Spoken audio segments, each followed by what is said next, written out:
Bonjour tout le monde et bienvenue à un nouvel endroit, le château de Cherveux, un bijou du Moyen-Âge érigé environ 1470, entre 1470 et 1480. Nous avons trouvé que être dans un bijou du Moyen-Âge, c'était une très belle occasion pour parler des bijoux du Moyen-Âge. Mon partenaire Paul Paradis. Bonjour à toutes et à tous. Oui. Quelle merveille cet endroit. On est vraiment ravis de vous amener dans notre monde du bijou du Moyen-Âge, dans ce lieu hautement historique et symbolique, n'est-ce pas, Netsita? Et côte à côte, Paul, avec ce bijou du Moyen-Âge, nous avons cette couronne de Marguerite de York. Elle est Margaret de York, mais elle devient Marguerite. Oui, oui, parce qu'elle va se marier. Oui, oui, elle va devenir tout à fait bourguignonne, plus bourguignonne que les bourguignons. Oui, exactement. Elle va se marier avec Charles le Téméraire en 1468. Le temps est bon. Et avec elle vient cette couronne, cette sublime couronne qui se trouve maintenant à Aix-en-Chapelle. On va discuter pourquoi. En 1468, quand elle va se marier avec Charles le Téméraire, le mariage dure pendant des jours. C'est vraiment l'art de la fête, non? Oui. Et elle a porté cette couronne lors de cette fête, n'est-ce pas? Oui. C'était vraiment le moment clé de sa jeunesse, etc. Et elle était bien aimée par le peuple. Il paraît que les gens peuplaient les ponts, etc. pour voir ce mariage. Et elle faisait tout pour capter les cœurs des gens après et pendant toute sa vie. Avec cette couronne, on a un témoignage du chef-d'œuvre qu'un bijou du Moyen-Âge pouvait être. Et peut-être, il y a un débat, il y a toujours les débats entre les historiens d'art, mais peut-être la seule couronne du Moyen-Âge anglaise, parce que les Anglais ont d'une façon très efficace tout détruit pendant leur guerre leur révolution et leur guerre de religion. Donc cela nous donne déjà, nous avons vraiment une fête pour les yeux. Si on regarde les diamants, la rose, on peut dire la rose blanche en ronde bosse, les perles sublimes, ce spinel qui est vraiment royal, on a une idée du splendeur qu'on va voir aujourd'hui, parce que ce qu'on va faire aujourd'hui, c'est vraiment comme un roman des détectives. On va, comme inspecteur Maigret, on va chercher l'évidence où on peut le trouver et on va tricoter nos arguments d'après ce que nous trouvons. Exactement. Vous savez, c'est un vrai parcours de détective que tu as fait sur cette conférence, Inésita. Elle a fait beaucoup de recherches pendant des semaines et on va trouver aujourd'hui quelques indices précieux de cette époque clé. Alors, on voulait vous montrer ce collier émouvant. C'est un collier vraiment du Moyen-Âge, de notre époque 15e siècle. Vous avez ces jolis médaillons qui sont sur des chaînes modernes, mais ce n'est pas important. Ce qui est important pour nous, c'est de regarder cette technique émaille en ronde de bosse sur la dame blanche, n'est-ce pas? C'était une mode, c'était très à la mode à cette époque. Et il faut se souvenir que ces petits médaillons auraient été peut-être cousus même sur les vêtements, n'est-ce pas?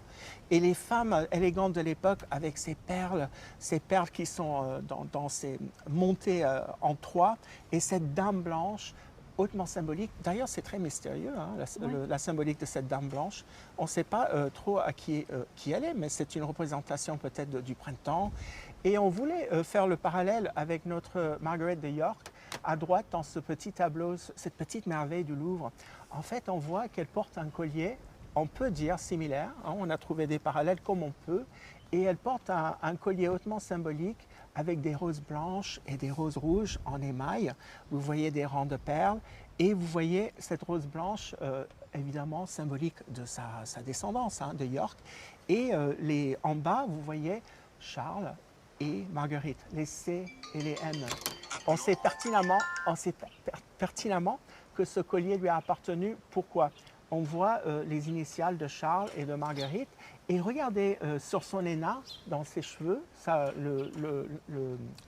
voile, il y a quand même une broche avec un B pour la Bourgogne. Ah oui. Et elle porte, oui voilà, dans son henna. Tu fais un gros plan pour toi. Oui, une broche avec cette perle, évidemment. Donc on sait, de par sa parure, le B, on peut dire que c'est la Bourgogne. Et sur sa robe, du côté gauche, pour nous, elle porte une petite broche avec une marguerite. Alors, ça ne nous échappe pas, hein, l'idée marguerite, une marguerite.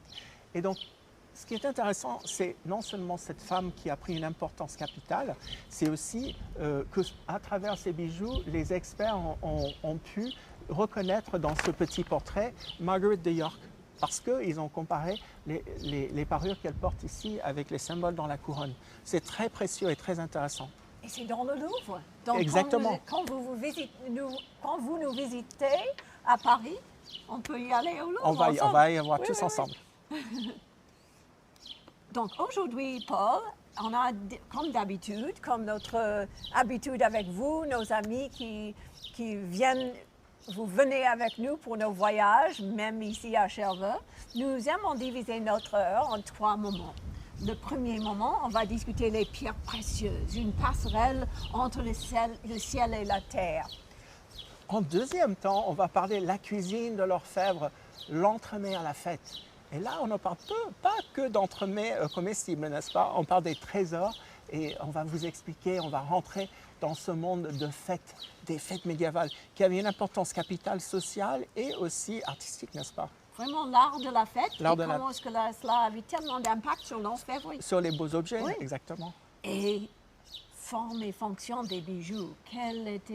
Pourquoi est-ce qu'on portait ces bijoux? Pour quelle fonction? Pour quelle raison? Est-ce que c'était toujours solennel pour des occasions royaux? Est-ce que c'était toujours religieux? Ou pas? On va dévoiler tous ces mystères aujourd'hui.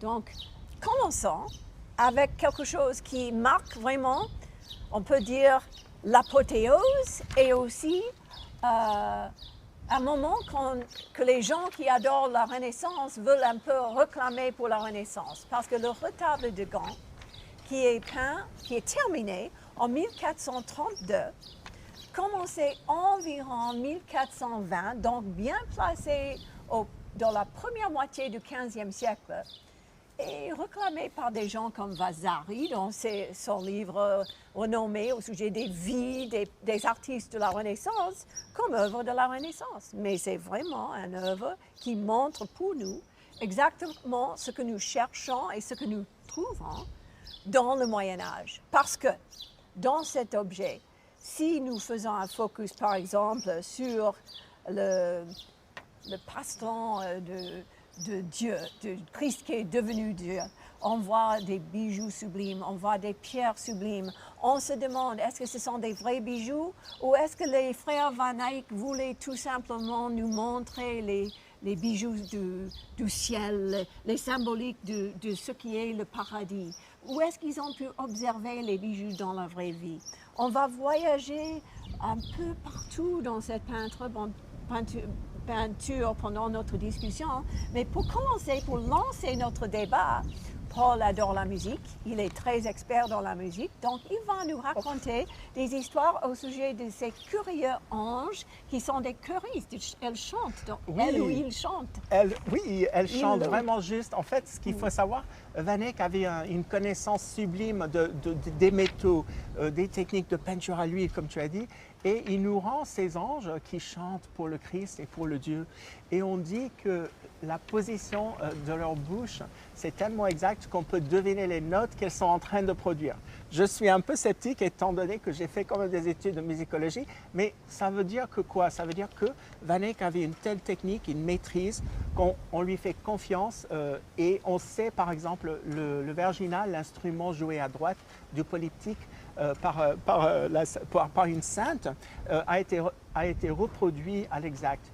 Mais ce qui est intéressant, l'exactitude, la précision, mais ce qui est beau, c'est de regarder qu'est-ce qu'elle porte. Toutes ces anges sont parés de couronnes avec des pierres précieuses, des pierres en taille cabochon. On est un petit peu avant le moment où on commence à faster les pierres. Et le réalisme de ces pierres et la précision, même les fermailles, le fermail qu'elle porte pour tenir son vêtement, et ce grand médaillon qui représente peut-être le Christ ou un saint, on voit l'orfèvrerie de l'époque qui était époustouflant. Et moi, je ne sais pas, je pense qu'on est tous les deux d'accord, on a du mal à croire que Van Eyck n'avait pas ces objets devant lui. Oh non, c'est sûr qu'il avait, oui. Je crois que nous sommes tout à fait certains. Et regardez les diadèmes, les tiares, on peut dire, que tous ces gens portent. Mais faisons peut-être un focus. Nous allons tirer votre attention, comme Paul avait suggéré, sur les deux plastrons, sur les deux fermailles, on peut dire, que portent les anges. Parce qu'avec ces deux objets, ces deux bijoux, on a vraiment, encore une fois, un témoignage qui ouvre une fenêtre vraiment vers ce qui était le vrai bijou du Moyen Âge. À gauche, des pierres sublimes. Vous voyez le saphir, vous voyez même comment les frères Van Eyck ont pu montrer les lumières, exactement comment on fait pendant nos cours de gouaché à l'école. Les lumières pour montrer où vient la lumière sur les perles et sur les saphirs.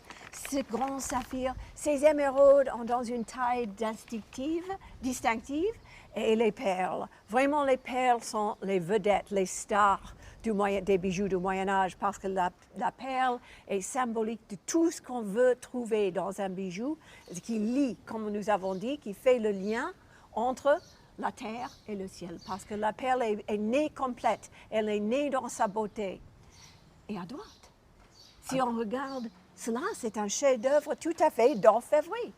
Donc si on fait un focus ici et on regarde la couronne, c'est un des apôtres. On peut voir que c'est un des apôtres avec son évangile. Son évangile, oui. Et il a sa couronne avec les fleurs de lis.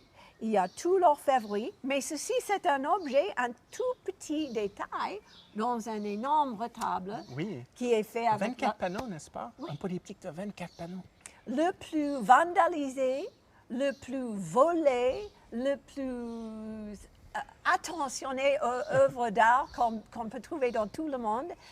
Déjà, quand les Van Eyck venaient de mourir, les gens payaient pour visiter cette peinture.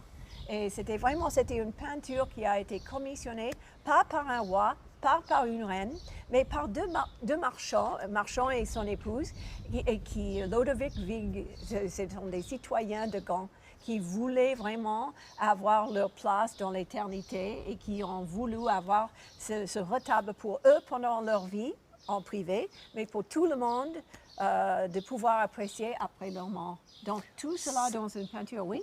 Non, c'est tellement un témoignage très très touchant, comme tu le dis, et surtout qu'on voit ce détail.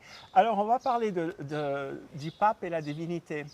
On a choisi de vous montrer ces trois images. Pourquoi? Parce qu'à gauche, vous voyez le pape Clément VI au XIVe siècle. C'est le moment où on a inventé cette tiare trirègne. C'est une tiare qui représente les lieux de pouvoir parce que le pape, il est père des rois, il est régent du monde et il est vicaire du Christ.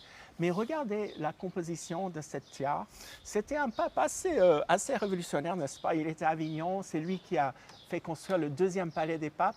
Et sur les fresques muraux, il n'y avait pas que des scènes religieuses. Il aimait bien la fête, les scènes champêtres, etc.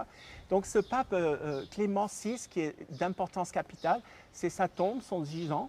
Et regardons notre Christ au milieu, notre Christ ou Dieu le Père de notre polyptyque.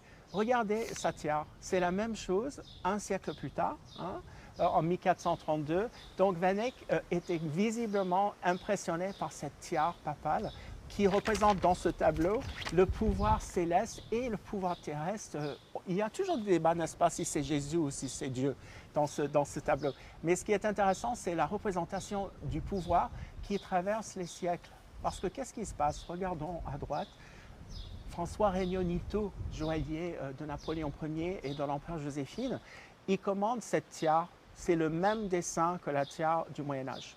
Et c'est vraiment hautement symbolique parce que, souvenons-nous que les troupes napoléoniennes, ils avaient saccagé les trésors du Vatican et ils avaient pris tout ce qui leur plaisait, les pierres, les tableaux, et ils avaient détruit ce genre d'instruments religieux.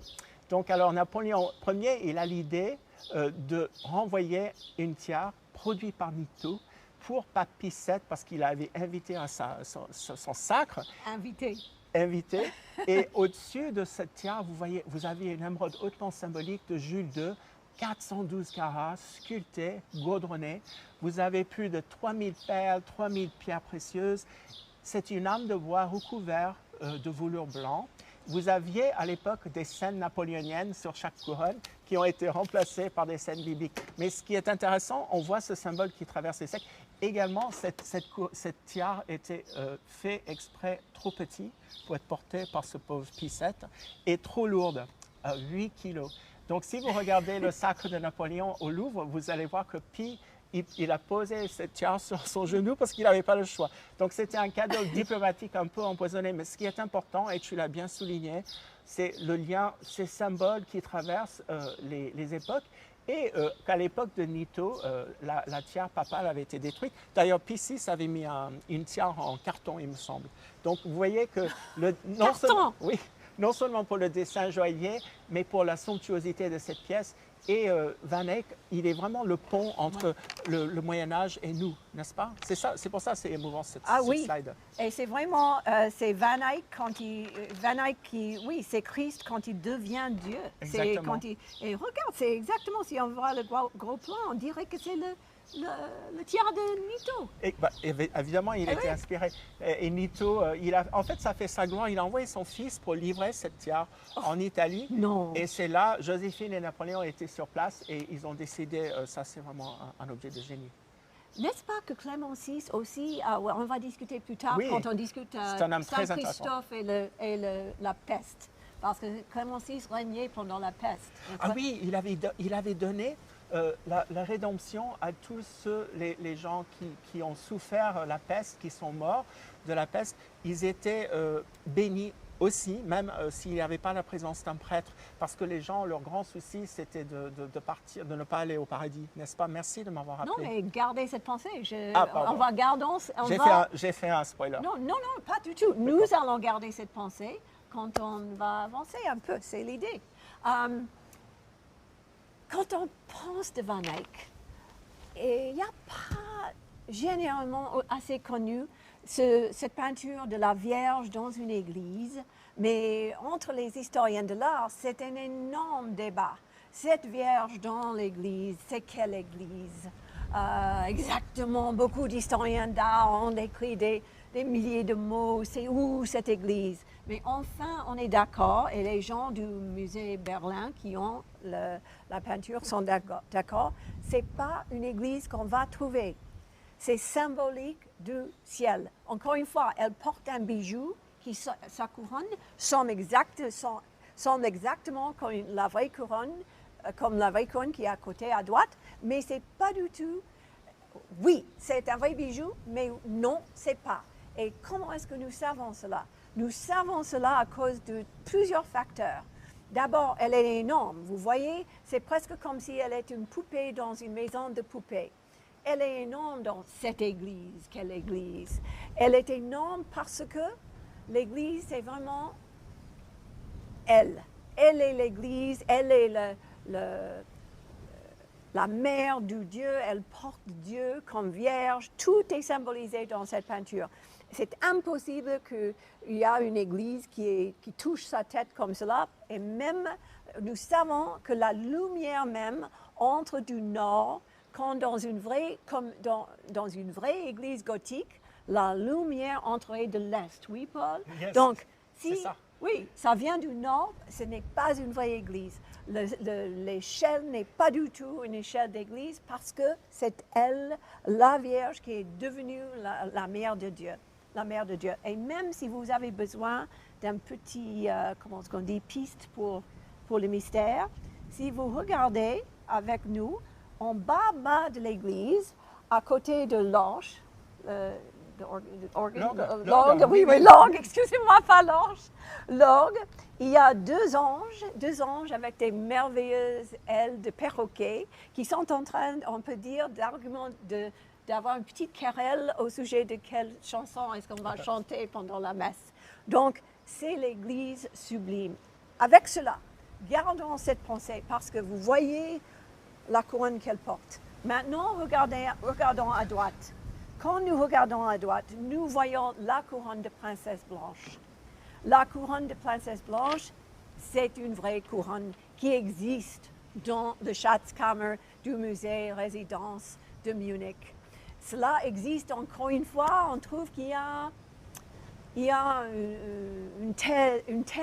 un thème qui nous suit, c'est le fait que quand les couronnes quittent l'Angleterre, avant leur guerre, les couronnes peuvent exister encore. Cette couronne est allée avec Princesse Blanche quand elle avait 11 ans, quand elle est venue se marier avec Louis de Bavière, et cette couronne reste là dans le Schatzkammer. On sait que la couronne a été créée avant 1399 parce que la couronne était dans deux inventaires.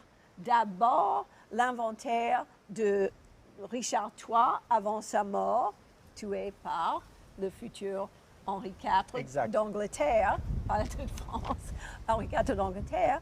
Et après, l'inventaire d'Henri IV, après qu'il avait saisi tous les biens de Richard III.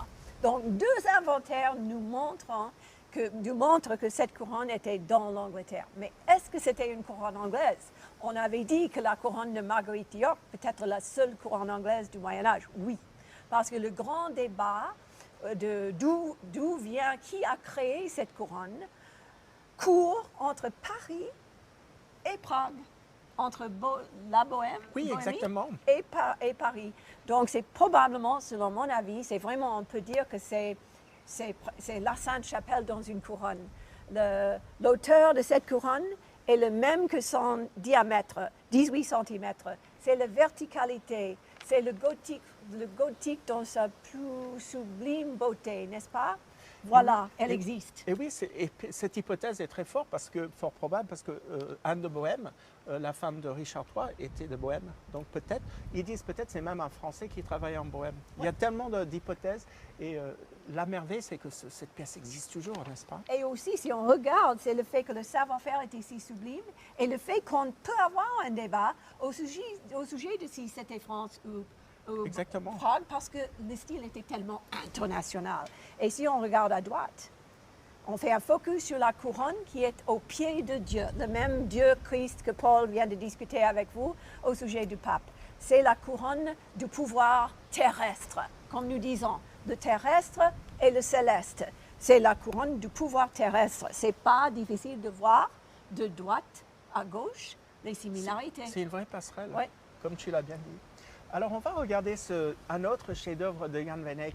C'est vraiment le chancelier Rollin. Vous reconnaissez, je pense, cette petite merveille qui est au Louvre également. On invite tous nos amis à revenir au Louvre pour aller voir cette merveille. Et en fait, Van Eyck rend hommage, Monsieur Rollin, n'oublions pas, c'était le chancelier pendant 40 ans de Philippe le Bon. C'était presque une des personnes les plus riches à l'époque, n'est-ce pas? Ah oui.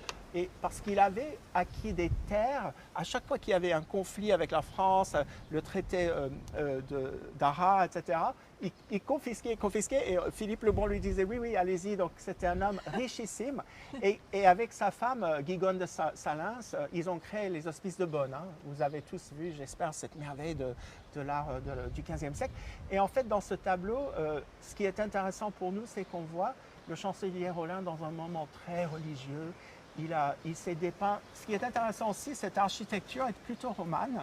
Donc, Van Eyck nous a mis vraiment dans l'ambiance de la Bible, disons. Et on voit derrière, d'abord, le chancelier Rollin qui nous montre ce paysage terrestre à gauche derrière lui.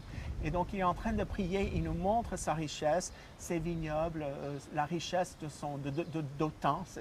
Ce tableau était dans l'église d'Autun. Et on voit les chapelles, etc.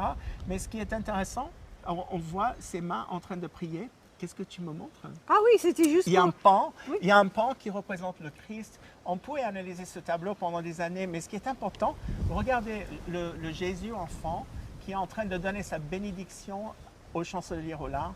Ce qui est intéressant, on sait de par le dessin d'origine en dessous qu'au départ, le Christ ne regardait pas le chancelier. Ça nous montre un peu le niveau de son, de sa prétention, enfin, si je peux dire. Et le Christ est en train de le bénir. Et on voit aussi un pont. Alors ce pont, c'est hautement symbolique, c'est entre le monde céleste à droite, derrière la Vierge. Vous voyez des temples, vous voyez des cathédrales, c'est vraiment le ciel. Et à gauche, le côté terrien de Monsieur Rollin. Mais ce qui est intéressant, regardons la Vierge qui est couronnée par ces perruches aux ailes déployées en arc-en-ciel. On adore Oui. Van Eyck. Il a dû regarder des livres de Bestia, on va en parler tout à l'heure. Et cette couronne qui ressemble beaucoup drôlement à celle dans l'autre tableau. Et donc notre reine du ciel et de la terre qui est couronnée.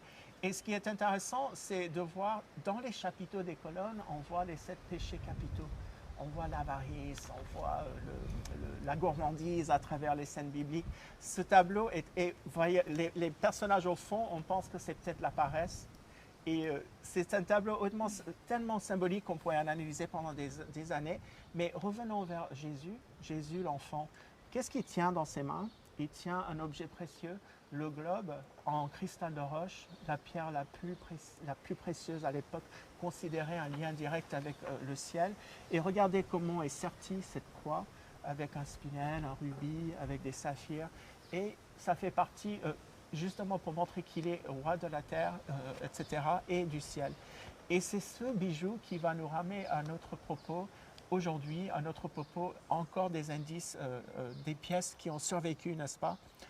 Parce que ce petit bijou, si je peux dire, en cristal de roche, serti de pierres précieuses, tu as trouvé une pièce qui ressemble vraiment, non? Mais d'abord, on regarde cela et on dit, ah oui, c'est symbolique. C'est notre discussion avec Paul. On voit des bijoux dans ses peintures et on dit, oui, c'est une confection de l'imagination de Jan van Eyck qui veut plaire au chancelier Roland, le richissime, puissant homme. Et il a fait une confection. Cristal de roche comme cela. Cristal de roche, c'est aussi en lien avec le lait de la Vierge. C'est un pouvoir talismanique, tout cela. Mais est-ce qu'un bijou comme cela existait? Non, pas du tout. Oui. Mais c'est les bijoux du Moyen-Âge, c'est quelque chose dans lequel, c'est un sujet, on peut se perdre dans ce sujet. C'est une poursuite, génération après génération, parce que ce sublime bijou que vous voyez à gauche dans cette image, c'est un bijou qui était à Londres, dans l'office du Lord Mayor, depuis le 15e siècle, mais on n'avait aucune idée du fait qu'il y avait une histoire attachée. Jusqu'à 2015, quand 3 historiens de l'art ont trouvé la vraie histoire. La vraie histoire, c'est que ce sublime bijou qui réside dans l'office du Lord Mayor of London, c'est vraiment un bijou français de la même époque de la peinture que Paul vient de discuter. Et c'est cristal de roche, c'est le même genre de savoir-faire, c'est l'or qui est incrusté dans le cristal de roche. Vous voyez comment ce spirale, il faut tailler. La maîtrise du lapidaire, n'est-ce pas, pour faire ces cannelures. Et les sublimes pierres, le bleu du saphir, le rouge du spinel et les fleurs de lis. Oui, les fleurs de lis, parce que ce bijou, c'est un bijou français qui a été conféré par les Français après la bataille d'Azincourt à Henri IV d'Angleterre, Henri V d'Angleterre, pardon, excusez-moi. Il y a beaucoup d'Henri, n'est-ce pas? Oui, qu'il avait donné. Comme beaucoup de Louis. Oui. Il avait donné, oui, c'est Henri V d'Angleterre, qu'il avait donné à la ville de Londres. Pourquoi? La clé, c'est le mot Azincourt. Henri V, en partant pour France, pendant les milliers de batailles de cette terrible guerre, il a eu besoin d'un prêt de Londres pour cette bataille d'Azincourt. Il avait besoin de beaucoup d'argent. Et il est allé à la ville de Londres, il avait dit, donnez-moi 10 000 marks, c'est l'équivalent de des millions et des millions d'euros, et je vais vous repayer après. Après, il revient, vous savez, on sait ce qui s'est passé, et il donne ce sceptre à la ville de Londres en disant, voici mon paiement, merci beaucoup. Mais c'est un sceptre qu'il a volé des Français. Et évidemment, du savoir-faire, on voit cela. Mais on fait une comparaison pour notre discussion avec le bébé Christ, le bébé Jésus, avec cette croix qu'il a, c'est le même savoir-faire. Donc, encore une fois, nous pouvons voir d'abord le rôle des perles. Vous voyez que le rôle des perles est sublime. Toujours, les perles sont les reines des bijoux du Moyen-Âge, d'un prix hors prix. Il n'y a pas de prix pour les perles. Et pourquoi est-ce que les perles sont tellement importantes et comment est-ce qu'on Et- s'intéresse? Eh bien, on va faire un petit voyage dans les bestiaires. Les bestiaires, ce sont ces enluminures qui expliquent le monde naturel. On pense que parmi les premiers bestiaires, c'était un texte grec de 2e siècle de notre ère et traduit plus tard en latin vers le 4e siècle.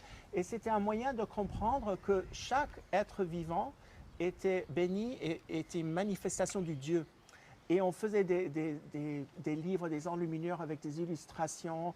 Et on voulait vous expliquer l'importance de ces bestiaires dans les croyances. On parlait même des pierres précieuses. C'est toi qui m'as raconté, il disait que les pierres précieuses se multipliaient entre elles, etc. Oui. Et on parlait de l'histoire naturelle, n'est-ce pas? Et à gauche, on vous montre une enluminure d'un bestiaire du nord de la France qui montre la naissance des perles. Alors, ils croyaient... En fait, je vais lire la citation parce que c'est tellement bien écrit. À l'aube, l'huître s'ouvre et absorbe les rayons des étoiles, de la lune et du soleil, et avale aussi la rosée. Et c'est de là que provient la perle. Alors vous voyez, les explications, ça vient évidemment d'un mystère du ciel.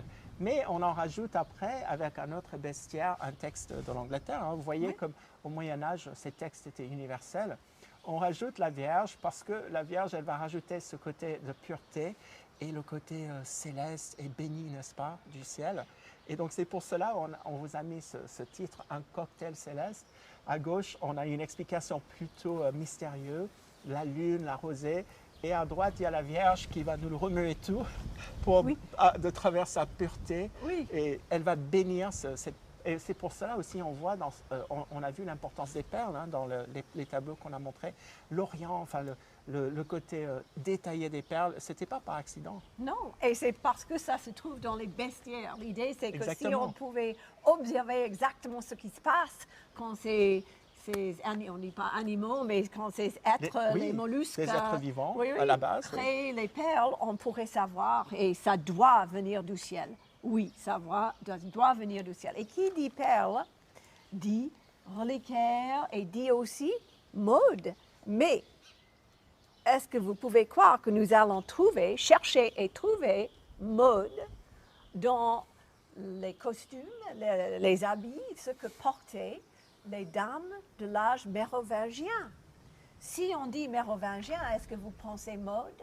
Oui. Ces dames, elles étaient à la mode. Elles portaient des velours, elles portaient des tissus qui venaient de Byzance, qui étaient sublimes et élégantes. Elles portaient des tuniques, elles portaient des bas avec des jarretières, tout bijoux. Beaucoup de bijoux, et on a le bonheur de trouver les bijoux comme cela, d'ici et par là, toujours avec les grenats, comme vous voyez dans le détail de cet oiseau, cet aigle mérovingien, qui date d'à peu près 500 ou 600 ans après Jésus-Christ. Ce petit aigle réside aujourd'hui dans le Metropolitan Museum à New York. Merci à J.P. Morgan, qui a donné cet oiseau. On était devant, n'est-ce pas, il y a quelques mois. Oui, on était devant et il a gardé, ce qui est généreux, c'est qu'il a donné l'oiseau qui a la perle. Regardez l'œil, c'est une toute petite perle. Mais il faut se souvenir comment est-ce que la perle était au-delà de précieuse. Donc, la perle dans l'œil, J.P. Morgan, le plus riche homme possible, il a donné l'oiseau avec la perle au musée de Metropolitan. Il a gardé l'autre oiseau qui avait perdu sa perle pour lui-même, qui est maintenant dans sa bibliothèque. Parce que la perle est tout. Mais la perle est là dans un objet de mode. Un objet sublime porté quelque part sur le joli habit que cette dame portait. À droite, il y a quelque chose, la perle est liée avec quelque chose. Si je dis Moyen-Âge, il se peut que vous dites reliquaire. Vous pensez reliquaire, vous pensez des pensées au sujet de religion et j'espère que vous ne dites pas âge sombre. Pas du tout âge sombre. Le Moyen-Âge était un âge de beaucoup de lumière, comme nous pouvons voir avec ce qui est derrière nous. À droite, vous avez presque, on pourrait dire, perles en cercle mystérieux. Oui. Parce que les perles sont dessous un dôme de cristal de roche. Donc d'abord, et chaque perle est ancrée avec fil d'or pour que vous ne voyez pas le sertissage, pour que vous voyez les perles. Et qu'est-ce que les perles font? Les perles entourent une croix qui est fabriquée ou fait avec un morceau de la vraie croix, ou au moins ce qu'on croyait venait de la vraie croix. Et ce qui est très intéressant, c'est que ce reliquaire contient, à gauche, vous voyez les conteneurs, les petits compartiments pour des os et des reliques des saints largement écossais. Et les historiens de l'art du British Museum, qui sont très exigeants, disent qu'ils sont d'accord que c'est probablement un reliquaire qui vient du sud de l'Écosse. Ce bâtiment-ci était construit par un Écossais. Aujourd'hui. Robert de C'est Cunningham. mystérieux. Oui, oui, oui. Mais ceci, c'est 1200. Robert de Cunningham était 1470, mais ce n'est pas tellement plus tard. Mais vous pouvez voir, regardons cela, regardons, oui, c'est un reliquaire, mais c'est un reliquaire avec une délicatesse, avec un savoir-faire et avec une émotion. Parce que pour eux, comme dans la peinture du chancelier Rollin qui se trouve dans le Louvre, il faut visiter dans le Louvre, ce pont que vous avez vu entre le monde céleste et le monde terrestre, c'est un pont concret pour les gens du Moyen-Âge. La vie après la mort, c'est lié pour nous comme si nous traversons le pont neuf du rive droite à rive Exactement. gauche. C'est aussi concret pour eux et c'est pourquoi les reliquaires étaient tellement importants. On va revenir vers ce témoignage. On voulait parler de témoignage de l'amour, témoignage royal, témoignage d'amour. On a vu cette couronnette. Elle est petite, hein, la couronnette. Elle est que 12 cm. Oui. D'ailleurs, Ici. on pense, Ça te porte comme comme tu ceci. l'as très bien dit Ouais. tout à l'heure, on pense peut-être, elle a mis quand elle était plus jeune, Margaret de York, pour le couronnement de son frère, Henri IV. Et je me suis trompé d'Henri, non? Non, c'est ça. Et en fait, on voit dans ces pierres... Edward IV. Édouard IV, excusez-moi. Et on voit la symbolique des couleurs. On voit le bleu, le blanc de ces roses en émail avec ces pierres, ces saphirs. Le bleu, le blanc, c'est vraiment les couleurs des Valois, de Bourgogne. Et le rouge, évidemment, c'est la rose, hein, de York et Lancastre.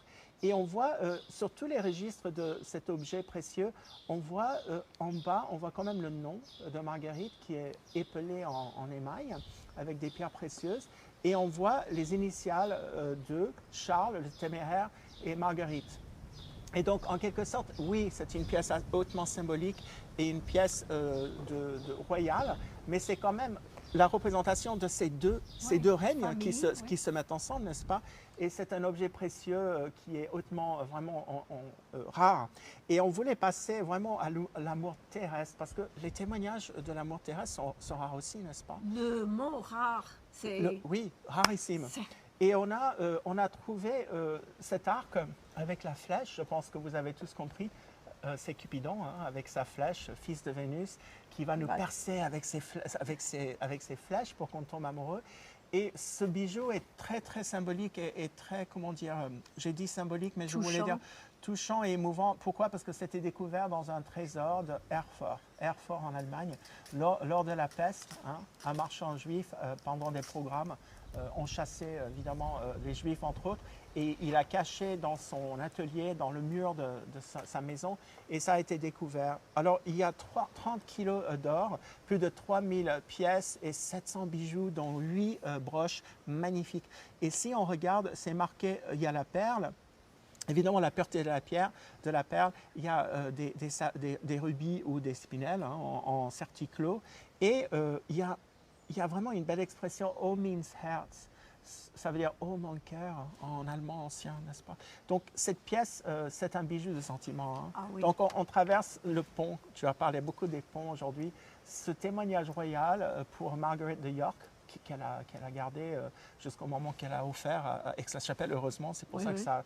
Et ce témoignage très émouvant pour les alliés de l'histoire qui étaient cachés et qu'on a retrouvé récemment. C'était... Oui, et qui nous dit que si on n'avait pas retrouvé, si quelqu'un avait fondu, si on n'avait jamais, parce que c'était enterré. Oui, ou dans le mur de leur maison. On n'aurait pas de témoignage.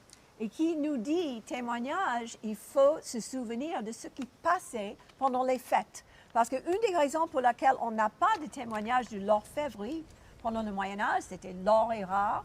Les perles sont rares, les pierres sont rares. Et qu'est-ce qu'on fait? On est les maîtres de recyclage, oui. Alors, ici, on voulait vous parler de ce bal des Ardents qui est dans les mémoires, ancré dans les mémoires. En fait, c'était un bal donné pour remonter le moral de Charles VI, qui avait des problèmes. Il était colérique, il avait des problèmes un petit peu psychologiques. Et il y avait des gentilshommes autour de lui, des aristocrates, hein, qui se sont déguisés en sauvageons. Ils ont mis des espèces de combinaisons, ils ont mis du bourdelin, ils ont mis résine pour contre-coller pour leur combinaison et des plumes sur leur visage. Et ils ont fait une danse. Sauf que le petit frère de Charles VI, il s'est approché trop proche, le duc d'Orléans, avec sa torche et ces pauvres personnes se sont enflammées. Et c'était une histoire tragique à l'époque. Les gens disaient que ça prédisait mal pour la monarchie, la régence. Mais Charles VI, il a échappé belle. On le voit dans l'enluminure. À gauche, il se cache dans la robe d'une de ses cousines. Et le bal des Ardents est resté ancré dans les mémoires pour un moment tragique et aussi symbolique, un peu une prédilection, une mauvaise augure, mais on ne voulait pas focaliser sur ce côté. On voulait vous montrer cette orfèvrerie minutieusement fabriquée en or. C'est très probablement de l'or massif, hein, n'est-ce pas? Oui. Et on présentait son orfèvrerie au moment de ces banquets. Ces banquets étaient des moments pour montrer la richesse de la personne. Et on voit sur ce dressoir tous ces plateaux, ces aiguières, ces gourdes de pèlerins gaudronnées en or gaudronné. Et on voit que c'était vraiment un spectacle hein, à l'époque. Et on voulait probablement, oui, les musiciens à droite, probablement ces objets ont été fondus, on n'a plus de traces. Mais en fait, ces festins médiévaux étaient très importants, n'est-ce pas, pour montrer cet art de l'orfèvrerie des objets précieux, non seulement les bijoux. Hein. Ah oui, les fêtes étaient vraiment, centre culturel, événement de culture, de musique. Comme vous avez vu, j'adore le fait que pendant que les hommes sont en train de brûler, les musiciens continuent. Mais vraiment, la musique, probablement discuter poésie, discuter philosophie, religion, fêter comme ici, fêter le jour des mages, le jour d'Épiphanie. Oui, en mois de janvier. Oui, c'était la 12e jour de Noël. Et ici, nous avons le duc de Berry. C'est une illumination renommée. Il se peut que vous le connaissez. Il y a même des tapis de souris qui sont faits avec cette illumination. Mais aujourd'hui, nous allons regarder d'une autre façon. Nous allons encore une fois regarder l'orfèvrerie. Parce qu'on sait qu'il y avait même un orfèvre qui travaillait pour un des membres de la cour de Charles VI, que dès que le dîner était en train de se terminer, on était déjà en train de discuter ce qu'on allait faire avec le métal précieux, qu'on allait le fondre. Donc, on regarde dans un tableau comme ceci pour voir les détails, pour voir qu'est-ce qu'il y avait sur la table et comment est-ce que ce qu'il y avait sur la table est tout à fait lié avec les bijoux, créés par les mêmes personnes, les orfèvres, et créés pour les mêmes mécènes. Si nous regardons à droite, nous voyons un nef. Nous voyons beaucoup. Nous voyons des deux petits chiens qui sont en train de piquer des morceaux, qui est bien accepté. Mais à l'extrême droite, à côté du duc de Berry, et il faut savoir, le duc de Berry avec son chapeau en fourrure et son bleu, parce que le bleu était hyper cher, c'était créé avec lapis lazuli, donc toujours le bleu avec l'or. C'était l'élément le plus sa riche. Position. Voilà le duc de Berry avec son collier en or, bien sûr, comme un rappeur d'aujourd'hui. Il a son énorme collier d'or. Le duc de Berry avait 17 châteaux. Mais on avait dit que le témoignage de sa richesse le plus important, à côté de son orfèvrerie, parce qu'il y avait un inventaire quand il est parti de ce monde, était aussi ses camées, ses glyptiques. Et il faut venir à l'école voir notre exposition des glyptiques, si possible, pendant que c'est là. Mais à droite, ce qui nous intéresse maintenant, c'est quelque chose qui s'appelle un nef. La raison pour laquelle nous voulons voir ce nef, c'est parce que c'est très important dans la couture et dans la bijouterie de cette époque. Vous voyez, le nef a toute la vaisselle de duc de Berry.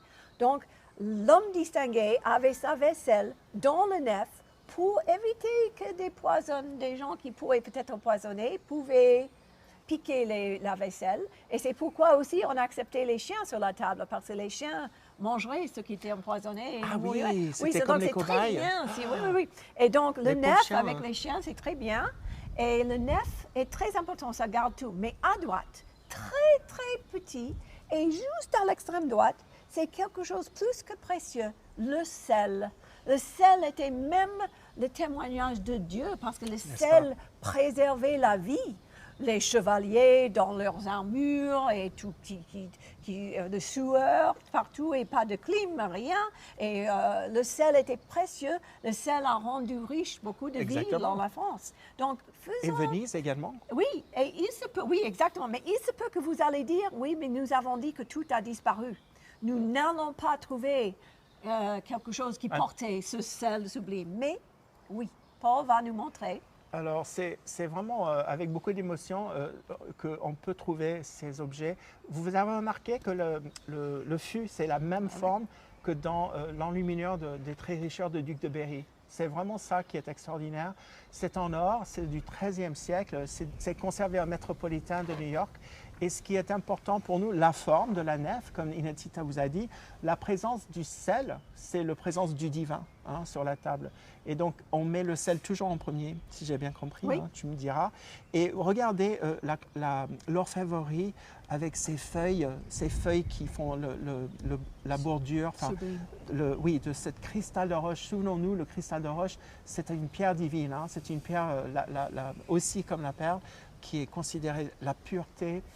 Les Grecs anciens pensaient que c'était de la glace qui est restée enfermée dans la terre. Et regardons les pierres en certi-abate, en certi-clos, les pierres, vous avez peut-être plutôt des spinels, on n'a pas fait des analyses, des émeraudes et des perles. Et ce motif de feuilles, et voilà l'ouverture avec un petit serpent. Le serpent, ça porte bonheur, c'est un serpent, n'est-ce pas? On dira Et donc cet objet hautement précieux nous donne une idée de l'importance du sel, hautement symbolique et vraiment un objet de luxe. L'objet est de luxe et le contenu, n'est-ce pas? Tout à fait. Donc, quand on a quelque chose comme cela qui reste, si on pense qu'un orfèvre qui travaillait pour la cour de France, Maître Guzman, comme nous avions commencé à dire, il était tellement déprimé par le fait qu'on fond tout après les dîners qu'il a quitté tout, il est devenu moine, il a enseigné l'orfèvrerie dans quelques endroits loin dans les montagnes. C'est une vraie histoire qui est racontée par Ghiberti dans ses mémoires, l'histoire de Maître Guzman. Donc, quand on regarde ces fêtes, c'est fascinant d'abord, c'est vraiment le People Magazine de cette époque. Quand on regarde ces fêtes, oui, ce n'est pas la fête d'Alexandre le Grand ici. C'est un sublime don qui a été fait. Je trouve qu'ils font très grec, les personnages, non? Oui, exactement. Ce sont les gens à la mode de Bourgogne pendant cette époque de Philippe le Bon. Et qu'est-ce qu'on a? On a vraiment un dîner chez Philippe le Bon, mais dans le guise de l'histoire d'Alexandre le Grand. Mais nous voulons regarder quelques détails. D'abord, les servants qui viennent avec l'eau pour laver les mains à gauche. On veut voir à droite quelque chose de très similaire, l'assemblage de vaisselle qui est similaire à notre balardron. Et il y a toujours cela, à droite, la table avec tout l'orfèvrerie qui est montré, qui va être employé, mais qui est montré comme ça. Il y a des dames aussi qui portent les bijoux. On peut voir comment les bijoux sont portés sur les aînés et autour des colliers. Les bijoux qui sont cousus, comme tu as décrit avec ton collier de médaillon au commencement. Plusieurs bijoux. Et aussi, oui, c'est pas un pan vivant, non? Non, en fait, dans ce livre de Christina Normand, oui, on lit des merveilles. En fait, les entremets et les décorations, c'était vraiment pour faire un bel effet. Donc, en fait, il redressait avec ses plumes le pan ou le faisan pour que ça fasse un joli décor sur la table. Donc, c'est vraiment quelque chose, c'est un art, vraiment, littéralement. Parmi ces objets, il y en avait qui n'étaient pas faits pour manger, n'est-ce pas? C'était des objets, on avait un personnage caché sous un chariot et qui bougeait comme la mer, etc. Les gâteaux, voilà, c'était... Donc, c'est ce pan qui, pour nous, on dirait un pan, un vrai pan, c'est vrai qu'il était dressé pour la décoration. Il est probablement déjà cuisiné. Déjà cuisiné, merci. Grand détail. Et voilà, ne vous inquiétez pas. Mais voilà, ça c'est Alexandre le Grand, entre guillemets, et un dîner vraiment chez Philippe Lebon. Mais qu'est-ce qu'on a? Alors, on a parfois ces Trésor. témoignages, encore un témoignage de cet art. Cette pièce a été acquise par Louis XIV dans les années 1680. Il avait une boulimie d'acheter, il appelait ça les gemmes montées. Il savait que ses confrères autrichiens dans d'autres royaumes, donc il a commencé à acheter à travers ses marchands. Et une des pièces qu'il a acquises, vous pouvez les voir d'ailleurs dans la galerie d'Apollon, la plupart des gemmes montées de Louis XIV, avec aussi les joyaux de la couronne. Mais ici, vous avez une coupe en agate gaudronnée, c'est une salière. Ce qui est très très rare pour nous, c'est regarder le fût et le socle. C'est vraiment de l'orfèvrerie médiévale. Et c'est le seul exemple connu avec l'orfèvrerie médiévale. Un exemple dans tous les joyaux, oui. Parce que souvent, cette orfèvrerie, comme disait Inezita si bien, c'est que c'est fondu, ça passe de mode. Mais regardons, il y a des gargouilles, vous voyez ces angelots en émail ronde de bosse. Vous vous souvenez, on a vu Notre-Dame blanche. C'était une grande innovation du XIVe siècle, voire avant. Vous avez cette architecture qui est vraiment une vraie architecture gothique avec un côté, moi je trouve qu'il y a un côté orientalisant quand même, byzantin. J'espère que c'est... Oui, c'est de l'or filigrané. Et on voit des arcs en plein cintre, on a des tourelles et on a des gargouilles. Vous voyez les têtes de gargouilles. Il y en avait 8 à une époque, il en reste 4, mais c'est pas grave. Et les perles, évidemment les perles. Et ce qui est important, cette pièce a gardé sa monture d'origine. Et on a les initiales SE et on a les amis au Louvre sont tellement, ils ont tellement de talent, mais ils n'ont pas encore déniché qui c'était SE. Mais c'est une pièce qui nous donne cette idée Et elle est assez petite et précieuse. Elle est exposée maintenant, pas dans la galerie d'Apollon, mais à côté, dans les galeries autour de l'art médiéval. Mais j'étais très surpris de la finesse de la pièce. Et puis, elle est assez menue, mais une très belle pièce qu'on a pu... vous pouvez voir au Louvre. Et n'est-ce pas que c'est fascinant qu'il n'y a que ce seul objet dans toute la collection? Oui. Mais heureusement, tout n'était toujours pas en or. Parce que quand c'était en or ou en argent, dans la fonte, comme le fondu. Mais quand c'est en bronze ou en quelque autre métal, il se peut que ça reste. Par exemple, les aquamaniles. Les aquamaniles, hyper important parce que est-ce que vous avez vu des fourchettes, des cuillères? Non. Sur les tables? Non. On mangeait avec les mains, mais on mangeait avec beaucoup de délicatesse et raffinement, qui voulait dire qu'il fallait toujours laver les mains.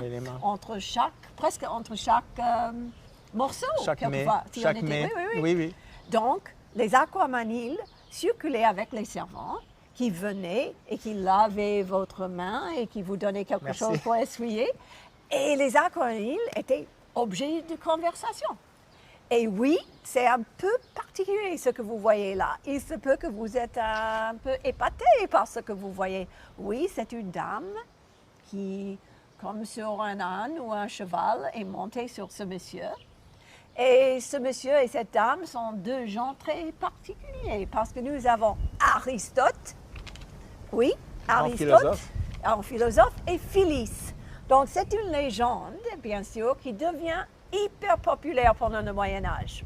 Un objet de discussion, de conversation sophistiquée pendant le dîner. Âge sombre, pas du tout.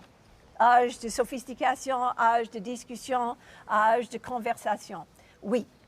Phyllis et Aristote. Aristote était le professeur d'Alexandre le Grand, encore une fois, le futur Alexandre le Grand, qui est un petit garçon.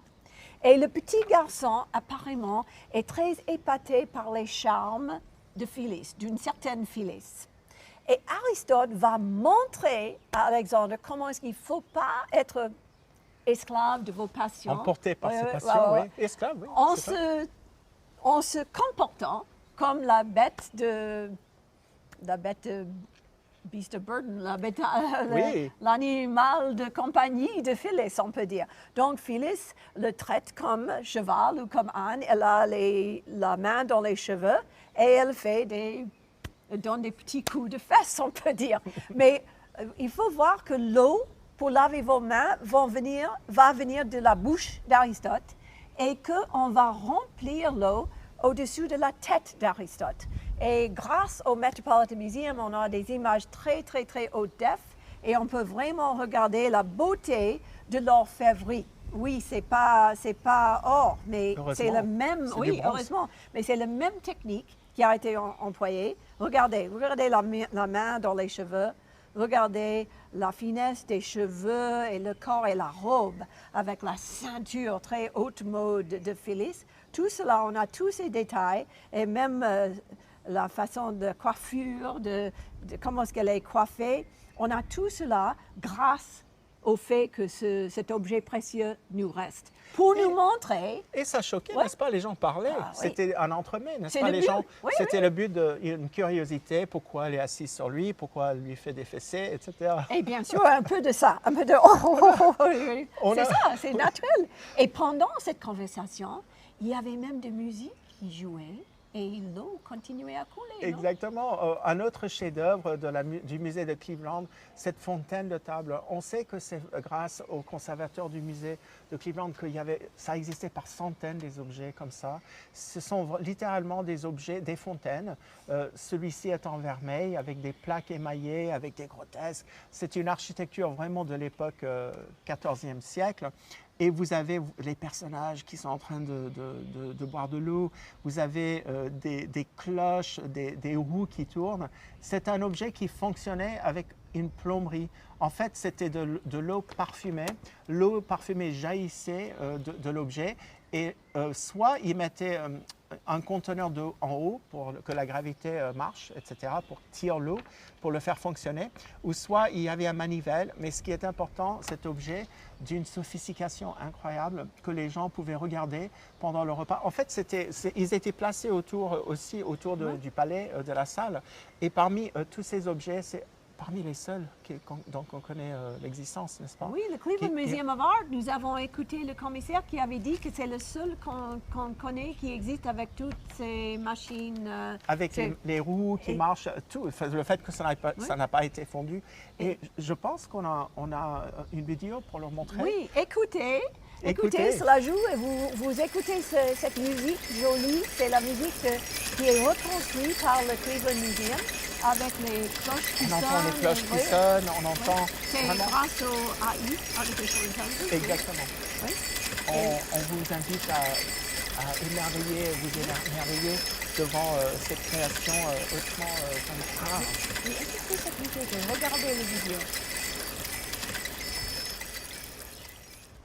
Après avoir écouté la reconstruction de la musique tellement encantatrice de cette fontaine, on discute la forme et la fonction de ces bijoux.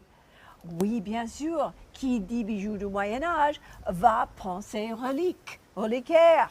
Oui, bien sûr, les reliques et les reliquaires qui les portaient étaient d'importance sublime. On peut lancer cette discussion en pensant à la tapisserie de Bayeux, qui raconte comment est-ce que Guillaume de Normandie est devenu Guillaume le Conquérant, parce qu'il a conquéri l'Angleterre. Et au début de l'histoire, Guillaume était l'invité, un peu le prisonnier d'Harold, mais ils étaient amicaux. Guillaume et Harold ont même fait des visites, des guerres ensemble, ils étaient vraiment amicaux. Mais à un certain moment, Guillaume, que vous pouvez voir à gauche dans la tapisserie de Bayeux, très magistrale, est en train d'obliger Harold de jurer un serment, jurer un serment pour lui. Et vous voyez Harold qui ne semble pas très heureux à l'extrême droite là, qui a ses deux doigt qui est en train de toucher la table qui a la Bible, parce que Harold est en train d'être obligé de dire à Guillaume qu'il va soutenir le vœu de Guillaume de devenir roi d'Angleterre. Mais Harold est le roi d'Angleterre. Harold ne va pas dire ça, et il doit vraiment dire qu'il va sécuriser le château de Douvres pour Guillaume et marier un membre de la famille de Guillaume. Harold ne veut pas faire cela, et Harold pense qu'il va pouvoir avoir une échappée belle parce que c'était sous pression qu'il a prêté ce serment. Mais vous voyez le drap là, l'autre, c'est un peu de drap qui cache quelque chose. Dessous ce drap, il y a des reliques. Et donc, le serment de pauvre Harold va valoir tout pour Guillaume, parce que les reliques, Guillaume avait caché les reliques dessous la table, dessous la Bible, pendant que Harold prêtait le serment. Oui. Et à droite, regardons des vraies reliques, des sublimes reliques qui sont dans le Cleveland Museum of Art. Une certaine dame Gertrude a fait pour son mari et pour elle, les deux croix sont une croix pour le mari. Après la mort du mari, elle a donné à l'Église et une croix pour elle. Donc, c'est vraiment un retable qui voyage, le retable au milieu, et une croix pour elle et une croix pour lui avec des reliques dedans. C'est presque comme si c'est vraiment qu'elle voulait assurer le destin de son mari chéri dans le ciel. Ce culte des reliques, les reliques, quand on parle de reliques, ce sont des petits morceaux, soit un ossement d'un saint ou la vraie croix. Et pourquoi les gens voulaient se rapprocher au plus proche des saints et avoir ces pouvoirs, hein? Ouais. Et dans cet hôtel personnel, hein, ces objets ont été bénis, hein, par le pape, Ouais. ils avaient le droit. C'est très personnel. Gertrude, elle nous montre ses aspirations politiques, parce qu'autour, vous avez tous les apôtres, vous avez Jésus, et on ne le voit pas dans l'image, mais par-dessus, vous avez une plaque de porphyre. Alors, ce porphyre qui était intimement lié à la royauté depuis l'Antiquité. Et elle a une inscription donnée par Gertrude par l'amour à Jésus. Et on voit l'importance de ce petit objet de dévotion, hein, personnelle à la maison. Et ils ont analysé, ils ont ouvert cet hôtel et ils ont sorti les reliques et ils les ont étudiées. Et c'est vraiment, c'est pas pour être un peu, c'est vraiment les ossements. Ce sont des vrais ossements, etc. Et toute l'histoire, bien sûr, est tellement touchante, mais les bijoux sont sublimes. Exactement. Exactement. Mais les reliques, c'est quand même quelque chose d'assez... je pense que c'est Clovis qui a commencé la culte des reliques. Alors, on va vous montrer, on va toucher le divin encore avec... à gauche, on voulait vous montrer cet objet qui était une fois considéré le Graal. Mais commençons à gauche avec l'enlumineur de Saint-Louis. Ce sont les miracles de Saint-Louis, Louis IX.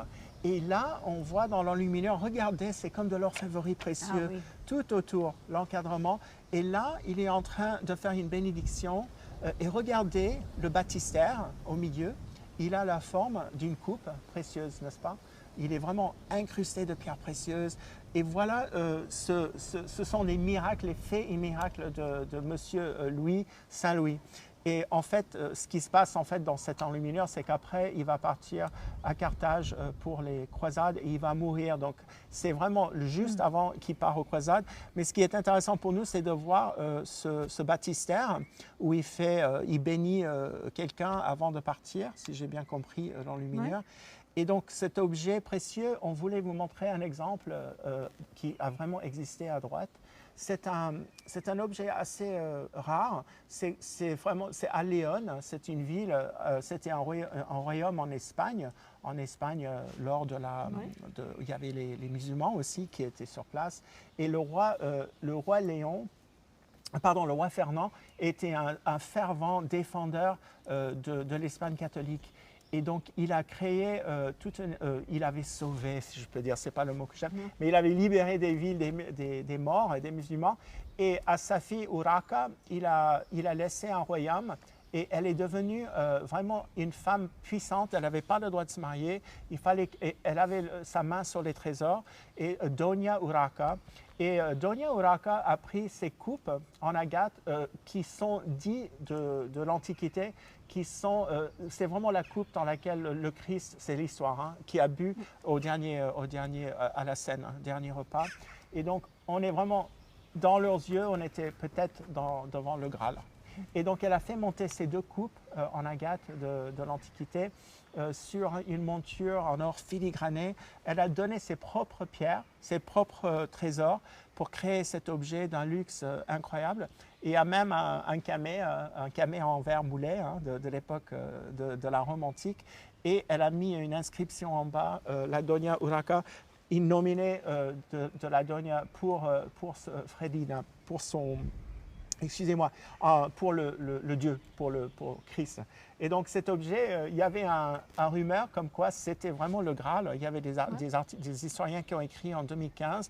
Et donc les foules se sont précipitées sur ce musée à Léon. Ils devaient créer une autre galerie pour cet objet. Mais ce qui est intéressant pour nous, c'est de voir ce parallèle entre les deux, entre cette enluminure du XVe siècle et cet objet précieux de Doña Urraca, fille du roi Fernand, qui était une femme puissante et religieuse. Et aussi de regarder quand nous pouvons des bijoux qui restent, qui sont des objets religieux, mais qui nous montrent le savoir-faire et le sublime orfèvrerie qu'il y avait. Ici, nous avons ces deux bustes reliquaires, l'idée de créer un reliquaire qui est comme la partie du corps d'où venait le relique. Ça commence, on dit, dans le 9e siècle. L'idée que si c'est une tête, c'est un morceau de crâne, on a la tête. Si un morceau de bras, on fait le bras. C'est pourquoi vous trouvez ces objets qui sont curieux, mais aussi sublimes et bels objets. Nous avons deux parties du même reliquaire, à gauche et au centre. C'est le buste reliquaire de Saint-Yrier. Saint-Yrier. C'est ça, oui. Saint-Yrier, qui venait du quartier de Limoges et qui a fondé un monastère là-bas. Et il était très vénéré par ces gens. Ils ont eu un morceau de sa crâne et ils ont créé en bois d'abord. Donc vous voyez à gauche quelque chose de très naturaliste, une sculpture qui est très naturaliste, qui allait être le conteneur pour les os et du crâne. Et au-dessus, l'orfèvrerie en argent et en or pour sa tête. Et autour de son cou, vous voyez les bijoux. À droite, vous voyez un autre buste reliquaire sublime de Saint Eustache qui se trouve dans le British Museum. Donc nous avons voulu partager avec vous des objets qui se trouvent par exemple dans le Metropolitan Museum ou dans le British Museum, mais qui ont une beauté qui parle pour notre sujet.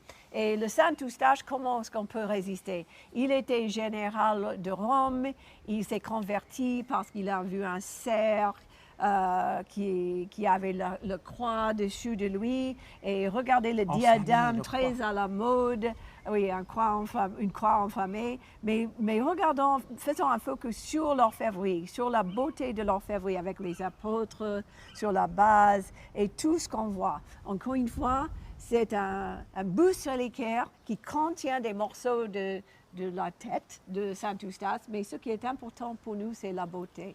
Encore une fois, ici, nous adorons ce slide-ci parce que nous avons le très divin et le très humble dans les mêmes personnes, oui? Exactement. Ou portés par les mêmes personnes. Là, c'est une scène encore de la vie, l'effet Monsieur Saint-Louis, et on voit un pèlerin. On voit par son costume simple à gauche, on voit le pèlerin avec son fils qui est aveugle. Alors, vous allez deviner, le miracle, ça va être qu'il va être guéri par Saint-Louis et il va reprendre sa vision. Mais regardons de près, regardons le chapeau du pèlerin, regardons sur l'iPad. Vous voyez ces objets qui sont portés, ce sont les enseignes de chapeau. C'était un signe entre les pèlerins. Ils mettaient, on va en parler prochainement, les fonctions, mais les pèlerins qui faisaient leur pèlerinage, Saint-Jacques-de-Compostelle ou des endroits très saints, oui. Ils cousaient ces petits objets qui n'étaient pas en or, qui n'étaient pas en argent, qui étaient dans le plomb. Et c'est intéressant que c'est en luminure qui représente quelque chose qui s'est passé beaucoup plus tôt, mais qui était fait au XVe siècle. Et donc, on voit que ces pèlerins avaient accès à ces objets. Et on voit dans l'enluminure à droite que le garçon est guéri. Et regardez tous les reliques. Inezita vous a parlé de ces reliques en forme de bras, etc., qu'on voit sur l'autel. Et le garçon qui est heureux parce qu'il a été guéri de son problème de vision. Et non, ses yeux sont ouverts. Oui, ses yeux sont ouverts. Et en fait, quels sont ces objets de pèlerins? Est-ce qu'on peut regarder le populaire et le sacré ensemble? Oui. Ce sont des bijoux du peuple, n'est-ce pas? Ce n'est pas des bijoux en or, sertis de pierre nécessairement. Oui, mais d'ici et par là, nous avons l'évidence que les bijoux du peuple, les enseignes des pèlerins, avaient la même iconographie, le même langage d'image que les très, très, très précieux, n'est-ce pas? Exactement, on voit ici grâce au musée de Londres, on trouve beaucoup de ces objets, ces enseignes de chapeaux, ces enseignes en plomb. On les trouve dans la Seine également. Il y a une très belle collection au musée de Londres. Et on voit à droite, par exemple, la Vierge. C'est le culte à la Vierge, hein, qui était tout à travers le Moyen-Âge. On voit un ange qui est en mi-corps avec des grands ailes et qui tient le cœur brisé de la Vierge. C'est vraiment la symbolique. Donc c'était un culte à la Vierge, on ne sait pas où. On pense que les pèlerins voyageaient avec ces objets et une fois leur vœu exaucé, ils devaient les jeter dans les fleuves parce que c'est là qu'on les trouve, n'est-ce pas? Oui. Et au milieu, vous avez l'agneau de Dieu qui regarde sa bannière pour montrer son christianisme. Il est en train de faire référence le christianisme qui était parfois, comment dire, caché. Mais là, on est en plein Moyen-Âge. Et à gauche, on a la même iconographie, n'est-ce pas? On a un bijou qui est légèrement plus tardif, hein, peut-être la fin du XVe siècle, début du XVIe. On apprend toujours hein, quand on analyse les bijoux. On a cet agneau pascal qui représente le sacrifice du Christ, de sa vie. Et dans l'Ancien Testament, ça représente Abraham. Hein, et on voit qu'ils ont pris une perle baroque imparfaite et ils ont créé un objet majestueux en sertissant pour ressembler à l'agneau de Dieu, avec justement sa hampe, sa bannière. Il est assis sur les textes religieux, les textes saints, et on voit les perles, évidemment, les perles qui sont des objets de prédilection de notre conférence aujourd'hui. Et ce livre s'ouvrait sur le côté, pourquoi on pourrait peut-être mettre les objets aux différents, les objets qui sentaient bon. C'est comme pour les mauvaises odeurs, etc. On n'est pas sûr, hein. C'est peut-être même un reliquaire, hein. On ne sait pas encore. Donc cet objet hautement précieux à gauche, et on voit à côté de ces objets beaucoup plus simples en plomb, pour montrer que l'iconographie, que ce soit populaire ou riche, était pareil. Et des centaines de milliers de ces objets étaient créés par les mêmes gens qui allaient employer la même technologie quelques années plus tard, en 1455, commencement de pour l'imprimerie. Oui, oui. Pour l'imprimerie. Parce qu'ils estampaient. Oui. L'invention à Gutenberg de l'imprimerie, c'était les mêmes ateliers, n'est-ce pas, qui produisaient ces objets, qui produisaient la technologie de l'imprimerie. Oui. Et ici, nous faisons un regard plus large. À gauche, Saint-Christophe, et qui est lié à notre Clément VI, parce que Saint-Christophe, qui était quelqu'un énorme, un géant, qui aidait les gens à traverser une rivière, comme son métier. Un jour, il était très puissant, mais un jour, il portait un tout petit garçon, vraiment un bébé, sur ses épaules, et il sentait qu'il avait le poids du monde sur ses épaules. Et le bébé a chuchoté dans son oreille, « Oui, vous avez le poids du monde sur vos épaules, parce que je suis le Christ. » Et parce qu'il avait porté le Christ, il devient un homme qui fait du bien toute sa vie, il devient saint. Saint-Christophe. Même aujourd'hui, les chauffeurs ont quelquefois le Saint-Christophe sur le miroir dans le camion pour protéger.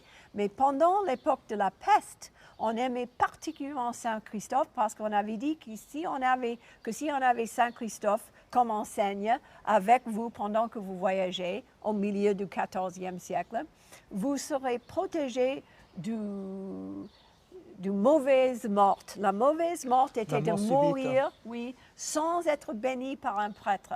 Si vous portiez Saint-Christophe, cela n'allait pas se passer. Avant que Clément VI avait dit que même si vous allez mourir de la peste, tout est oublié et vous êtes déjà béni. Au milieu, nous avons adoré cette peinture qui se trouve dans le musée des Beaux-Arts à Dijon, du Saint-Christophe, avec tout. Le sac d'aumônier, autour du sac d'aumônier, il a la même imagerie que le Saint-Christophe l'enseigne en plan à gauche. Et il y a, à côté de son genou, Saint-Christophe a une petite sirène couronnée.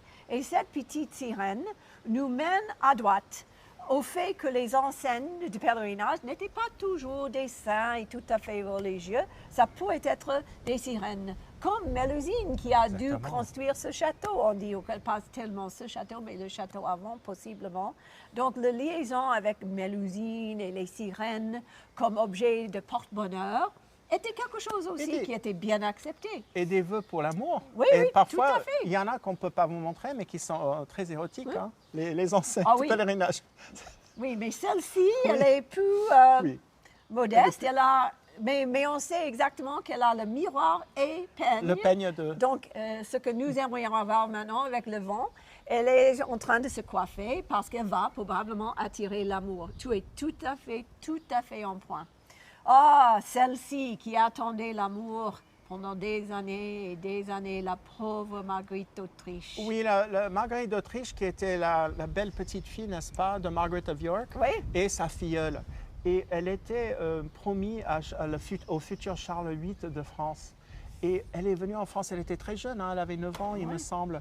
Et dans 10 ou 11 ans après, Charles VIII l'a répudiée pour des raisons politiques. Et donc cette jeune fille qui attend son futur mari, Charles VIII, et on voit par ses bijoux, regardez, elle porte un pendentif avec le pélican qui est en train de se briser sa poitrine pour saigner, pour donner à manger à ces jeunes. Et donc c'est vraiment un symbole du sacrifice du Christ, n'est-ce pas? Ouais. Et avec ce rubis ou ce spinel en forme de fleur de lys. Donc tout ça dans ce bijou pour montrer que c'était une femme, que cette jeune future reine, elle était reine, enfant reine, là elle n'a pas encore été répudiée. Et aussi elle est en train de faire sa prière avec le paternoster, c'est cette grosse perle en orfèvrerie filigranée. Donc notre Marguerite d'Autriche, elle nous ramène vers la Bourgogne évidemment et la France. Et c'est en fait un peu à cause de cette rivalité que la pauvre, elle a été répudiée. C'est pas grave, elle a eu plusieurs maris après, il me semble. Oui, mais ce qui est bien aussi, c'est que ça te donne l'opportunité de nous montrer comment est-ce que les bijoux étaient sublimes Exactement. et beaux, comme ce bijou-ci. Ce bijou-ci, la broche sentimentale et le petit Elle est garçon sublime. qui a les 2 flèches, non? Oui, à gauche, vous avez, c'est comme on dirait, c'est un pendentif qui s'ouvre avec une charnière. Et ce qui est intéressant, on ne sait pas ce que représente la lettre E, ça doit être le bien-aimé pour laquelle ça a été fait. Mais on voit, regardez, si jamais on n'a pas compris que la flèche était symbole d'amour, le monsieur, il en a une deuxième en cas de besoin pour montrer qu'il est amoureux de cette femme pour laquelle ce bijou, je présume, a été fait. Et c'est marqué, Madame, que je sois toujours près de ton cœur. Donc c'est un bijou sentimental, Oui. hein, n'est-ce pas? Encore une fois, heureusement, bien conservé en métropolitain. Et on adore cette tapisserie, en fait, l'offrande du cœur. C'est une tapisserie qui est au Louvre. Hein. Oui. C'est toi qui l'avais découvert, je crois, dans la partie du Richelieu, dans les objets de la Renaissance et le Moyen-Âge. Et on a... en fait, cette idée d'offrir son cœur, c'était très courant dans la littérature, dans le roman de la Rose. Oui. Et ce jeune homme qui est visiblement bien... Les deux sont bien habillés, hein, ils ont des étoiles, des capes doublées d'hermine. Vous avez la jeune femme qui lui montre... Elle nous montre son niveau aristocratique avec ce faucon. Hein. Oui. Les lapins, c'est la fécondité. Il offre son cœur, ça ne peut pas être plus explicite, à cette jeune femme. Et c'est un thème récurrent dans la Renaissance, dans le Moyen-Âge. Et on voit aussi, elle porte un diadème avec des perles, sa chevelure qui sort. Oui. Et lui, il a des jolis, comme des pantoufles avec le devant qui monte. C'était très à la mode. Et j'aime bien ces collants qui sont de 2 couleurs différentes. Ah oui! Oui, c'est un homme très à la mode et elle aussi. Hein. Oui. Donc cette offrande du cœur qui est très important et on a trouvé ce petit trésor au Louvre pour partager avec Oui. vous. Et ici, nous avons 2 bagues de mariage ou de liaison entre les cœurs, on peut dire, ou les familles. Et j'adore la bague en saphir à gauche, qu'il faut venir des bagues comme cela à l'exposition à l'école. Ah, le vent parle. C'est la nature. Hein. C'est une bague avec un saphir. C'est les ancêtres ici qui nous parlent. Le saphir, donc le ciel, la pureté comme la perle. Le saphir, c'est le bleu du ciel. Le saphir avec deux gravures. Amor vincit omnia, l'amour tout. gagne toujours, et Ave Maria, bien sûr. Donc, l'amour et Marie pour bénir. Et à droite, une bague rarissime. Il n'y a que plusieurs qui restent dans tout le monde. C'est, on peut dire, le temple du nouveau marié. Une bague juive de mariage avec orfèvrerie sublime. C'est dans une collection privée. Il y a un comme cela dans le trésor de Colmar. Il y a très peu dans tout le monde. Et c'est écrit Mazel Tov même sur ces bagues. Donc c'est une bague qui symbolise la nouvelle union. Ça d'amour. représentait le foyer du jeune tout couple, à n'est-ce fait. pas? Le jeune Oui. couple, et elle le porte autour du cou, il me semble. Elle porte au début sur une chaîne et ça passe au doigt pendant la cérémonie. Et ça nous donne l'opportunité de voir le raffinement de ce filigrane et Oui. ce travail d'orfèvrerie. Ces bagues, vous Très savez que architectural. les bagues qui existent, il y en a très peu et les peu qu'on connaisse, c'était dans les trésors. Comme Oui. le trésor d'Hereford ou le trésor de Colmar, tu as bien dit, où les bagues étaient protégées grâce au fait qu'ils étaient cachés. Tout à fait. Et cela nous mène aux bagues rares et des idées qu'on trouve surprenantes au sujet du Moyen Âge. Une bague hololithe, oui, hololithe, à droite dans le Kunstkammer Ça à veut dire Vienne. quoi, hololithe? Oui, ça veut dire que toute la bague est sculptée d'une pierre, d'un saphir. Ah, c'est massif Oui. alors. C'est la pierre massive. Bien, c'est très Toute intéressant. la bague, c'est un saphir. C'est presque impossible. Nous avons même des amis gémologues qui ont vu cela. C'est du Ils ont verre. insisté. Oui, c'est du verre. Mais testé, c'est saphir. Et même, plus étonnant, c'était dans les ancêtres des Habsbourg. On dit que c'était probablement le duc de Fer, qui était un ancêtre des Habsbourg, Ernst de Fer. Et à gauche, on a une descendante de la famille Habsbourg qui a eu un livre créé pour elle, Anne de Bavière, Anne d'Autriche, un livre comme cadeau d'amour créé pour elle, commandé au peintre Hans Billich. Et ce livre a des portraits de ses bijoux, des portraits encadrés comme les œuvres d'art qu'ils étaient. Est-ce que vous voyez une similarité? Est-ce que c'est le même bijou? C'est possible, c'est la même famille. Ou est-ce que la famille avait même plus qu'une bijou hololithe de saphir? On ne sait pas, ce sont des mystères à rechercher encore, et année après année, on peut dévoiler autres secrets. Mais d'avoir trouvé ça dans ce livre de Mélich, tu avais fait ce parallèle. C'est vraiment incroyable. Oui, j'étais fascinée, obsédée par cette bague pendant des années. Et quand nous avons été en train de créer notre nouveau cours, l'histoire, il y avait dessin une joaillier. fois le dessin joaillier que nous enseignons nous deux. J'ai remarqué ce livre et j'étais épatée tout de suite par ce portrait, entre 90 autres portraits de bijoux d'Anne de Bavière, qui était aussi descendant de notre Marie de Bourgogne. Exactement.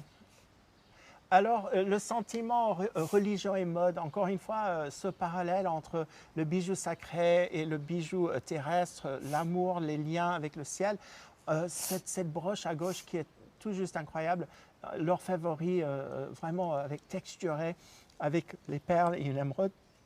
Mais remarquez ce qui a marqué Amor. Amor, alors évidemment, Amor, c'est latin pour l'amour. Et là, vous avez, on sait pertinemment dans les tableaux que on en a trouvé des exemples avec le diamant qui n'est pas encore taillé, hein, on n'est pas encore, peut-être poli, on ne sait pas, on demandera à notre ami Jack Ogden.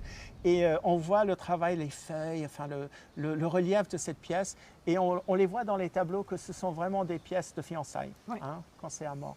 Et à droite, on a cette ceinture. Alors la ceinture, que plus symbolique pour représenter au Moyen-Âge l'amour et les fiançailles, le mariage. Ces ceintures qui sont rarissimes. Et cet exemple du Victoria et Albert qui a quelques symboles. Il y a ah oui, avec le tissu, le lampade de soie. Original. Lampade de soie qui est tellement fragile et qui nous est parvenu. Et le métal doré et avec quelques symboles. Il y a quelques phrases autour de l'amour en italien, en français. On peut imaginer que c'est une pièce vraiment aussi de fiançailles. Malgré le fait qu'il y a une seule armoirie, c'est ça? Il y a l'armoirie d'une seule famille. Peut-être un mariage morganique. Oui, et normalement, il y a deux armoiries. Oui. Et la couronne au milieu, on est toujours émerveillé par cette couronne. On peut voir Louvre, n'est-ce pas? Je passe des moments devant. Les gardes au Louvre savent quand j'arrive, ils se retirent parce que je fais des photos chaque fois, parce que ces petits anges, ces anges apôtres qui portent les motifs sont tellement, chaque ange est tout à fait différent. Chaque ange est un chef-d'œuvre du gothique, non? Exactement. Chaque ange est représenté avec une autre expression. Et n'oublions pas que c'est un reliquaire. Oui, donc les vous voyez, morceaux les morceaux de croix, il y a les morceaux des martyrs. Et comment est-ce qu'on le sait? et les gothiques. Les phylactères, exactement, réutilisation d'une entaille forcément romaine. de l'époque de la Rome antique. Et vous voyez les phylactères, ces petits panneaux que portent les anges, sur lesquels est marqué ce qui se trouve à côté. Ah donc oui. que ce soit les ossements de la Vierge, des saints, de la vraie croix. Donc c'est un reliquaire en vermeil, serti de pierre, vraiment des gemmes incroyablement exécutées. Et on ne peut pas dire que c'était les Dark Ages, n'est-ce pas? Non, quand et on voit dit ça. que Louis IX Oui, avait... oui. Il avait donné justement, c'était aux Jésuites de Liège, Oui. n'est-ce pas? Oui. Et c'est un travail mosan. Ce n'est pas un travail parisien. Pendant des années, on pensait que c'était parisien. Oui. Pour dire que les centres d'orfèvrerie se trouvaient partout. Oui. Hein. Il n'y a pas que Paris. Donc c'était international, c'était sophistiqué, Exactement. c'était bien pensé, c'était sublime. Et est-ce que c'était le Moyen Âge? Oui. Et on termine avec cette peinture, ce portrait, un vrai portrait, en face sur le mot portrait, moderne, un portrait qui date bien sûr de 1436, donc beaucoup avant 1492, quand on dit que tout d'un coup le Moyen Âge s'est terminé. Et c'est un portrait d'orfèvre, c'est un portrait de Jan de Loo. Pardonnez-moi nos amis qui parlent flamand. Jan de Loo, non, ce n'était pas un portrait de fiançailles. La bague qu'il présente n'est pas la bague de fiançailles parce qu'en 1436, cet ami de Jan van Eyck était déjà marié, avait déjà des enfants. Donc, il est en train de vous regarder, il était en train de vous montrer le produit de son travail, de son métier, avec fierté, dans une position comme s'il était un prince ou un roi. Et il est orfèvre. Il vous regarde. Regardez ses yeux. Regardez la lumière dans ses yeux et la façon de laquelle il vous Il dit nous fixe. « Je suis importante. Je ne suis pas prince. Je ne suis pas roi. Je suis orfèvre et je suis un humain qui importe. » Renaissance, humanisme ou Moyen Âge? Merci beaucoup. C'est vraiment la fin de notre épopée. On vous affiche une bibliographie très riche avec beaucoup de références qui nous ont aidés et surtout Inesita a créé cette conférence. Toi aussi. Et, merci. Et puis on vous dit de ce lieu magique, n'est-ce pas, ce bijou, comme tu as dit tout à l'heure, on regarde les bijoux devant un bijou du Moyen-Âge. Et ceci n'est que le commencement, mais nous sommes obligés de garder un slide pour la bibliographie. Si vous avez des questions pour autres sources, vous pouvez deviner déjà que nous deux, nous aimons partager beaucoup. C'est passionnant pour nous. Donc, faisons une photo du QR code et revenez avec nous sur nos pages Instagram, Facebook, les réseaux sociaux, le YouTube, comme vous êtes maintenant. Et venez à l'école et participez chaque mois dans les conférences. Merci à tous et à toutes et à bientôt.